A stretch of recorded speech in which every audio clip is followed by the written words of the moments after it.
എല്ലാ പ്രിയ സുഹൃത്തുക്കൾക്കും പുതിയ വീഡിയോയിലേക്ക് സ്വാഗതം. നിങ്ങൾക്കൊക്കെ അറിയാലോ, ബിഗ് ബോസ് അഗ്നിപരീക്ഷ ആരംഭിച്ചിരിക്കുകയാണ്. ഈ ബിഗ് ബോസ് തുടങ്ങുന്നതിന് മുമ്പ് അല്ലെങ്കിൽ ബിഗ് ബോസിനെ കുറിച്ച് പറയുന്നതിന് മുമ്പേ എനിക്ക് ഒന്ന് രണ്ട് പേഴ്സണൽ കാര്യങ്ങൾ പറയാനുണ്ട്. ഞാൻ ഈ യൂട്യൂബിലേക്ക് വന്നിട്ട് ആദ്യത്തെ ബിഗ് ബോസ് ആയിരുന്നു കഴിഞ്ഞ വർഷത്തെ.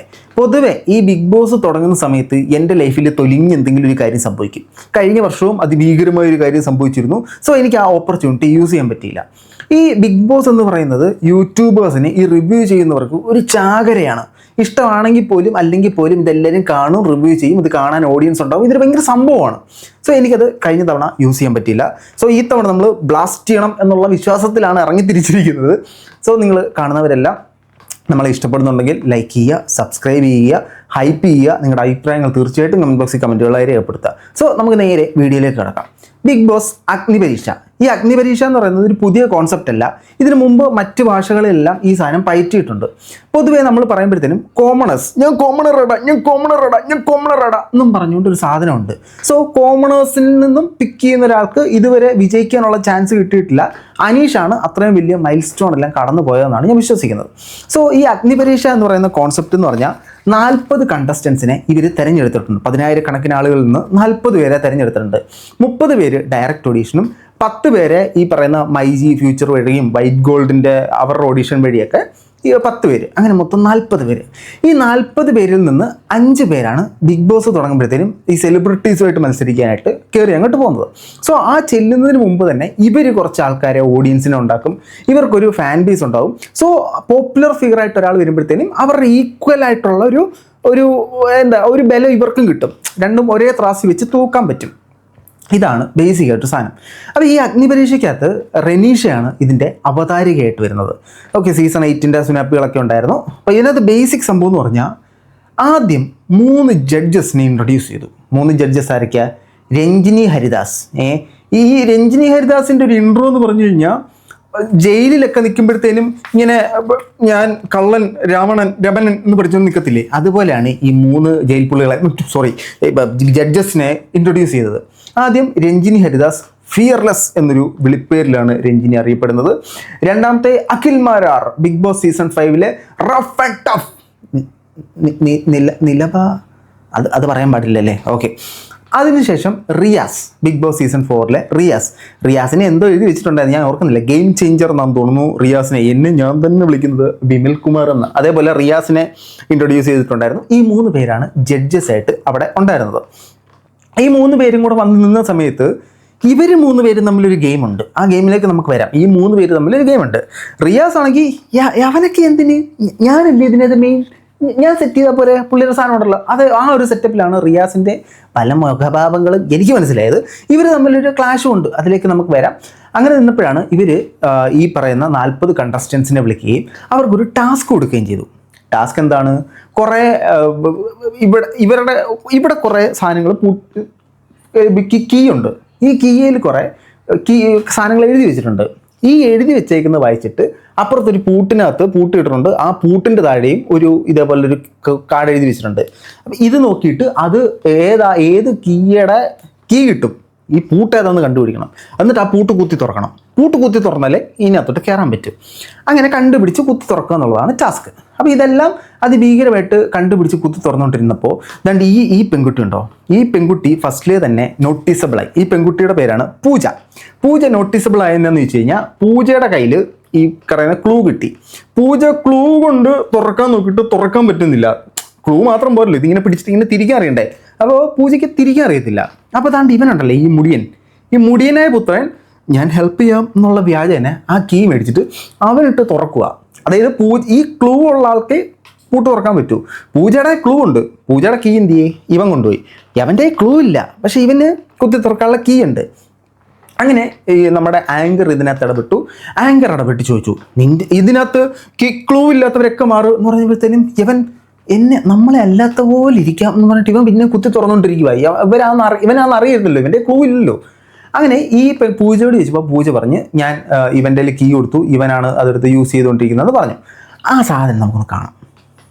വ്യക്തമായിട്ട് പറഞ്ഞതല്ലേ, ഇതെന്താ തട്ടിപ്പറിച്ചതാണോ? എന്റെ കയ്യിലായിരുന്നു, അവൻ എന്റെ വാങ്ങിച്ചിട്ടുണ്ടായിരുന്നു. പിന്നെ ഞാൻ വിചാരിച്ചു എന്നെ ഹെൽപ്പ് ചെയ്യാൻ വേണ്ടി ഓപ്പൺ ചെയ്തായിരിക്കുന്നത് അല്ലേ. ബിഗ് ബോസിൽ ഇതിനകത്ത് കീ കിട്ടുന്ന ആൾക്കാർ സെലക്ട് ആവും, കീ കിട്ടാത്ത ആൾക്കാർ പുറത്താകും. അപ്പോൾ ഈ അവള് ഹെൽപ്പ് കിട്ടാൻ വേണ്ടിയിട്ട് ഞാൻ കീ എടുത്ത് തുറന്ന് അവളെ ഹെൽപ്പ് ചെയ്തിട്ട് അവളങ്ങ് കയറിക്കോട്ടെ, ഞാൻ ഓപ്പർച്യൂണിറ്റിയിൽ നിന്നോളാം എന്ന് ചിന്തിക്കുമെന്നാണ് പൂജ ചിന്തിച്ചത്. ബിഗ് ബോസിൽ തന്നെയല്ലേ പൂജ വന്നേ? പൂജ രാഷ്ട്രീയ എന്തെങ്കിലും മത്സരിക്കുമായിരുന്നോ? എനിക്കറിയില്ല. ഏതായാലും പൂജ ശ്രദ്ധ നേടി. പൂജയ്ക്ക് തുറക്കാൻ പറ്റിയില്ല, അങ്ങനെയല്ല, അവനെ പിടിച്ച് മാറ്റി വിട്ടു. എന്നിട്ട് പൂജയോട് പറഞ്ഞു നീ ഒന്നുകൂടെ തുറന്നു നോക്കാൻ. പൂജയ്ക്ക് എന്തില്ല? പൂജയ്ക്ക് തിരിക്കാൻ അറിയത്തില്ല. പൂജയ്ക്ക് പറയാൻ മാത്രമേ ഉള്ളൂ, പൂജയ്ക്ക് തിരിക്കാൻ അറിയില്ല. സോ പൂജയ്ക്ക് വീണ്ടും ഓപ്പർച്യൂണിറ്റി കൊടുത്തു.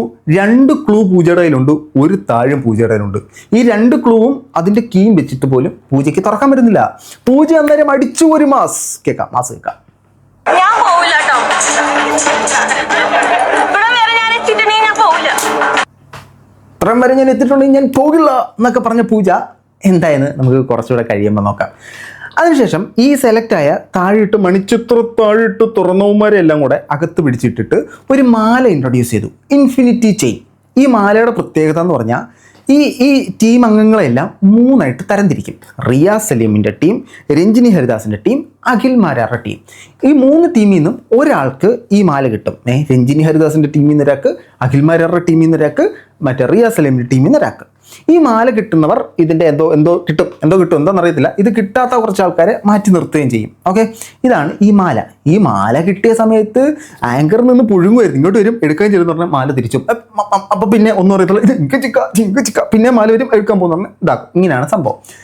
ഈ മാല ദാണ്ട് ഇപ്പം നിങ്ങൾ കാണുന്ന ഈ ഒരു സെറ്റപ്പ് ഇട്ട് വെച്ചിരിക്കുന്നു. പച്ച കത്തിയ മാല കിട്ടും, ചുമല കത്തിയ മാല കിട്ടത്തില്ല. ഇതാണ് മറ്റേ ഈ മിന്നു ബൾബുകൾ ആ സെറ്റപ്പാണ്. നമ്മളെ സിഗ്നലിലൊക്കെ കാണുന്ന പോലെ പച്ച കത്തിയ കിട്ടും, ചുമപ്പ് കത്തുന്നെങ്കിൽ കിട്ടത്തില്ല. അങ്ങനെ നിന്നപ്പോൾ റിയാസ് സലീം ഒരു മാസ് സാധനം അടിച്ചു. ഈ ടീമിലുള്ള ആൾക്കാരെ സെലക്ട് ചെയ്യണം. അതായത് മാരാർ കുറച്ച് പേരെ സെലക്ട് ചെയ്യണം, നിലപാടിൻ്റെ നിറകുടമായ മാരാർ കുറച്ച് പേരെ സെലക്ട് ചെയ്യണം, ഫെമിനിസത്തിൻ്റെ നിറകുടമായ ഫെമിനിസം അല്ലല്ലോ LGBTQ+ൻ്റെ മെയിനായിട്ടുള്ള റിയാസ് കുറച്ച് പേരെ സെലക്ട് ചെയ്തു, രഞ്ജിനി കുറച്ച് പേരെ സെലക്ട് ചെയ്തു. ഈ സെലക്ട് ചെയ്യുന്നതിന് പ്രത്യേക മാനദണ്ഡമൊന്നുമില്ല, കാരണം ഇവർക്ക് ആരെയും അറിയത്തില്ലല്ലോ. സോ ചുമ്മാ കടന്നു വരും സുഹൃത്തുക്കളെ, കടന്നു വരൂ ഇന്നാണ് നാളെയാണ് മറ്റന്നാളാണ് എന്ന് പറഞ്ഞിട്ട് സെലക്ട് ചെയ്യാൻ പറ്റത്തില്ല. സോ ഇവർ കാണുന്നവരെയൊക്കെ പിക്ക് ചെയ്തെടുത്തു. രഞ്ജിനി പിക്ക് ചെയ്തത് ഇതിനകത്ത് ഡിവോഴ്സായി 2 പിള്ളേരുള്ളായിരിക്കലോട്ടോ, ബമനി ബ, കുടുംബത്തിൽ കഷ്ടത അനുഭവിക്കുന്നവരുണ്ടോ ബമനി ബ എന്ന് പറഞ്ഞിട്ട് രഞ്ജിനി ചൂസ് ചെയ്തു. റിയാസ് സലീം ദേ ആ കുട്ടിയെ കാണാൻ കൊള്ളാം, കുട്ടി ബാ, ഈ കുട്ടീനെ കാണാൻ കൊള്ളാം, കുട്ടി ബാ എന്നും പറഞ്ഞുകൊണ്ട് റിയാസ് യൂസ് ചെയ്തു. മാരാർ മാത്രം കുറച്ച് ചോദ്യങ്ങൾ ചോദിച്ചു. ഈ ചോദ്യങ്ങൾ എന്താ? സീസൺ 5 എനിക്കെതിരെ വന്നാൽ മത്സരിച്ച് ജയിക്കാം എന്ന് വിശ്വസിച്ചിരുന്ന ആരെങ്കിലും ഉണ്ടോ? കൈപൊക്കി. നീ പാടാ മോനെ.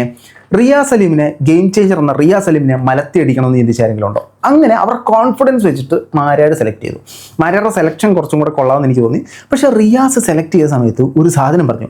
ഏതാ? നമ്മുടെ പൂജ ഉണ്ടല്ലോ, പൂജേനെ സെലക്ട് ചെയ്ത സാധനം ഒന്ന് കേൾക്കാം. ഒരു പുരുഷനാൽ ഇനിഷ്യലി തന്നെ ചീറ്റ് ചെയ്യപ്പെട്ട് ലാസ്റ്റ് കരഞ്ഞു മെഴുകേണ്ടി വന്ന പ്ലീസ്.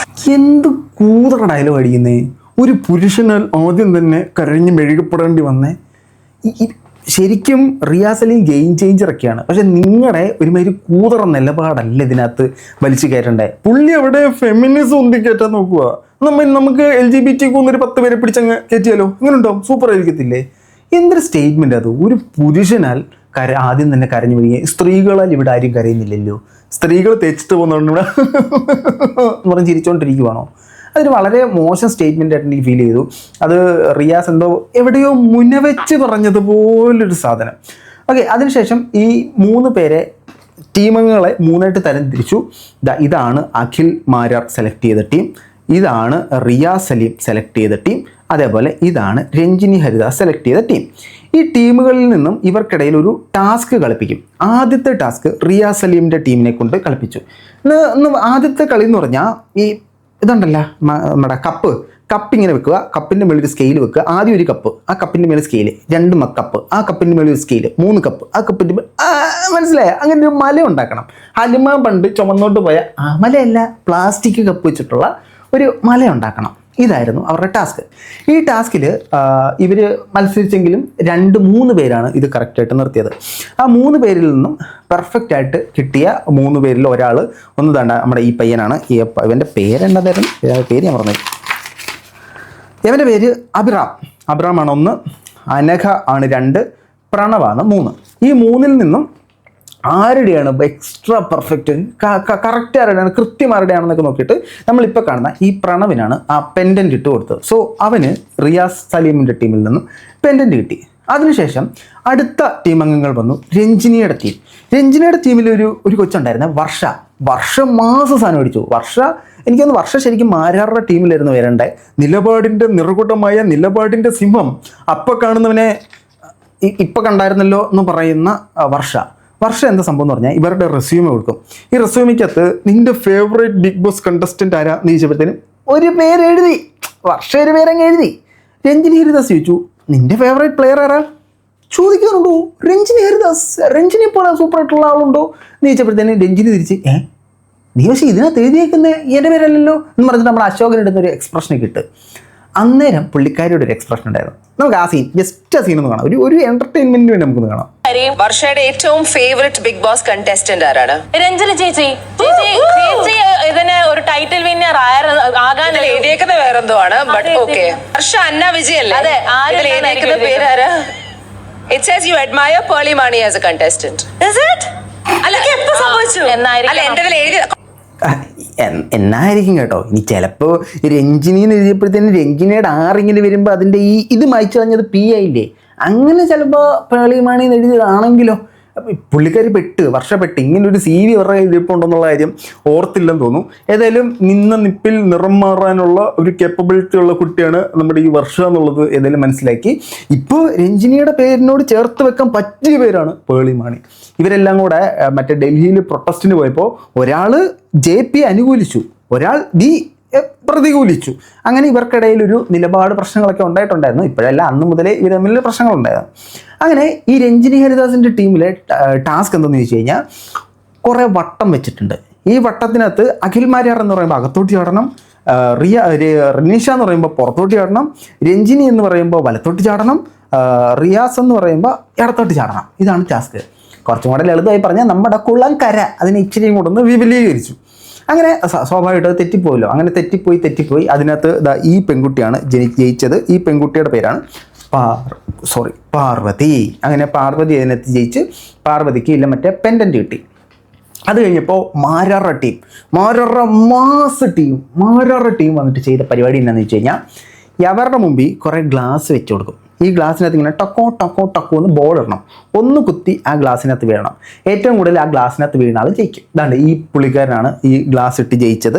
അങ്ങനെ അവർക്ക് 3 പേർക്കുമാണ് ഇതിനകത്ത് വിജയം കരസ്ഥമാക്കിയത്. ഇവർക്ക് 3 പേർക്കാണ് ഈ മാല കിട്ടിയത്. ഈ ഗെയിമുകളിൽ നിന്നെല്ലാം ആദ്യം ഔട്ടാകുന്ന കുറച്ച് പേര് അപ്പുറത്ത് മാറ്റിയിരുത്തി അവർക്ക് കയ്യിലൊരു മഞ്ഞ ബാൻഡ് ഇട്ട് കൊടുത്തു, ചുമല ബാൻഡ് ഇട്ട് കൊടുത്തു. മൊത്തം നിറങ്ങളുടെ കളിയാണല്ലോ.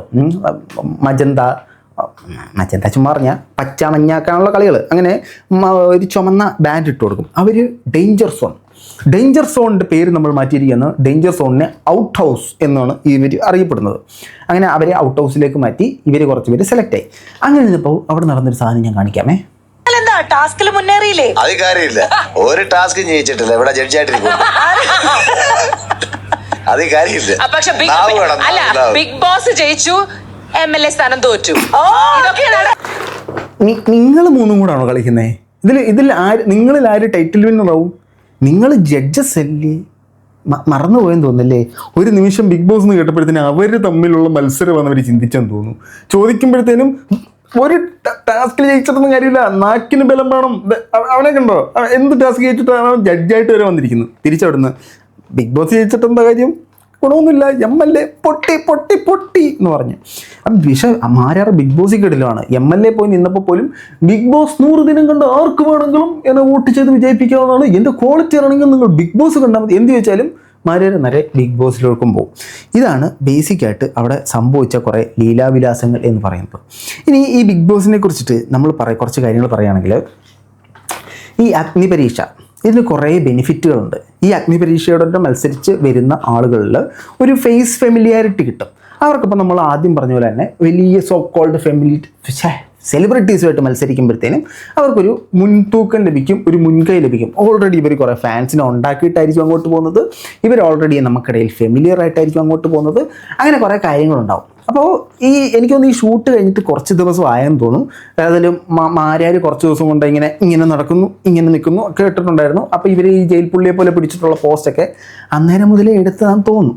ഓക്കെ, ഇതൊക്കെയാണ് ബേസിക്കലി എപ്പിസോഡിനകത്ത് സംഭവിച്ചിട്ടുള്ള കാര്യങ്ങൾ. ഇതിനകത്ത് അങ്ങനെ ഇൻട്രസ്റ്റിംഗ് ആയിട്ടുള്ള സാധനങ്ങൾ സംഭവിച്ചോ എന്നൊന്നും എനിക്കറിയത്തില്ല. ഏതായാലും പൂജ ശ്രദ്ധിക്കപ്പെട്ടു, വർഷ ശ്രദ്ധിക്കപ്പെട്ടു, മറ്റാരും അങ്ങനെ വലിയൊരു ശ്രദ്ധ നേടിയതായിട്ട് കാണാൻ സാധിച്ചില്ല. പക്ഷേ ഈ പൂജയിൽ എനിക്ക് വലിയ പ്രതീക്ഷയില്ല.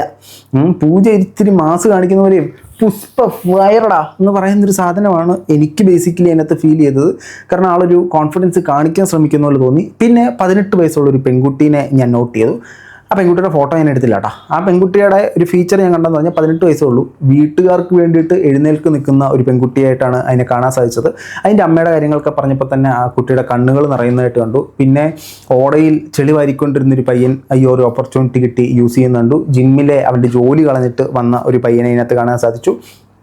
2 വിവാഹങ്ങൾ കഴിഞ്ഞിട്ട് 2ഉം ശരിയാകാത്ത വിഡോസിനെ റെപ്രസെൻ്റ് ചെയ്ത ഒരാൾ വന്നേക്കുന്നുണ്ട്. കഴിഞ്ഞ തവണത്തെ പോലെ ഞാൻ വിഡോസിനെ റെപ്രസെൻ്റ് ചെയ്ത് വന്നതാണേ, ആ സാധനമല്ല, ശരിക്കും വിഡോ ആയിട്ടുള്ള ഒരാൾ വന്നിരിക്കുന്നത് കണ്ടു. അതിനുശേഷം ഇതുപോലെ തന്നെ ഡിവോഴ്സായിട്ട് 2 പെൺകുട്ടികളുമായിട്ട് ജീവിക്കുന്ന ഒരാളെ കണ്ടു. അപ്പോൾ സാധാരണക്കാരായിട്ടുള്ള കുറച്ച് ആളുകൾ ഇത്രയും വലിയൊരു ഓപ്പർച്യൂണിറ്റി അവരുടെ ജീവിതത്തിൽ എത്തിപ്പിടിക്കാൻ പറ്റുമെന്ന് പോലും അറിയാതെ എത്തിപ്പിടിച്ച് അങ്ങോട്ട് വന്നതിൽ വളരെയധികം സന്തോഷമുണ്ട്.